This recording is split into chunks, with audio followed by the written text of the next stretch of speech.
Beginning in early medieval times, glorious stained glass windows have inspired congregations in the great Gothic cathedrals of Europe. Windows like these in the astonishing nave of Sainte-Chapelle in Paris, and these classic 13th century panels at Chartres serve not only as a poor man's Bible, allowing believers who could not read Latin to learn the story of the Gospels, but also as man's message to the Creator in praise of the Lord, a sublime symphony of color worthy of God's world, illuminating their cathedrals with multicolored light as if projected from heaven itself. Unfortunately, the same properties that give glass its qualities of beautiful translucency also mean that it is brittle and very easily broken. This has made glass a prime target for vandals, with stained glass being especially vulnerable because places of worship are generally not occupied at night and, regrettably, may fall victim to ideological prejudice or even racial hatred. Hi, this is John from Artistry in Glass with important information for custodians of religious buildings. We've been restoring damaged stained glass since 1986, and we made this video to help you understand the various types of art glass present in your buildings, the range of replacement costs, recommendations for maintenance and preservation, and what to do in the unfortunate event of vandalism, fire, or other disaster. Religious buildings in Tucson and the US incorporate at least 6 types of art glass products. Regular leaded stained glass is the most common, with pieces of colored glass fabricated in H-shaped lead or zinc channel called cane in traditional windows like this 1910 era panel, or in more modern styles like this on the right. Painting on glass is used to render details, primarily faces, hands and feet, which cannot be represented with coarser lead lines. Examples range from irreplaceable masterpieces like this Tiffany panel and this famous panel by John Lafarge, to typical neo-Gothic designs common in older Tucson churches. Copper foil, sometimes called Tiffany style because it was invented by Louis Comfort Tiffany, is generally used for smaller interior panels where the finer solder lines allow more design detail to be rendered. Faceted or dalle de verre windows have become popular since the 1950s and are made with 1-inch thick slabs called dowels of colored glass cemented by epoxy, creating a mosaic-like appearance, particularly appropriate for modern abstract or non-figurative designs. The versatility of glass and the creativity of glass artists mean that there are many other varieties of glass art, including, for example, these delightful panels in a synagogue made by sandblasting and engraving flashed or cased glass. These are abstract images representing women of the Torah made by famous Israeli artist Ami Shamir, reminiscent of Picasso and Chagall.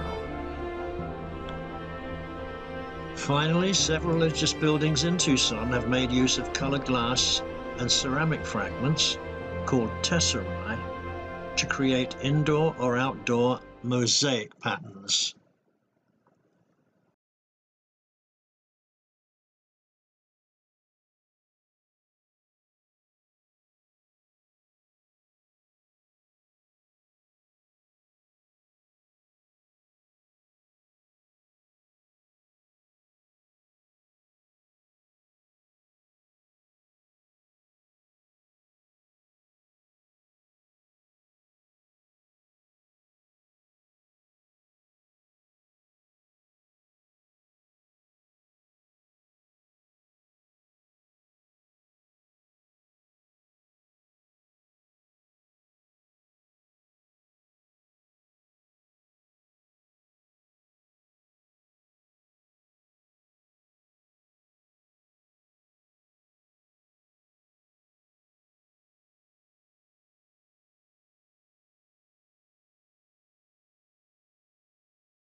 A Tucson church on the National Register of Historic Places was vandalized last week. Authorities are now asking for the public's help to find those responsible. News 4 Tucson's Aliyah Shahid has the story. Leaders at the Santa Cruz Catholic Church say someone trespassed church grounds Thursday, damaging a statue out front, destroying the cross that once hung here, and breaking the stained glass window. It's vandalism, pure and simple.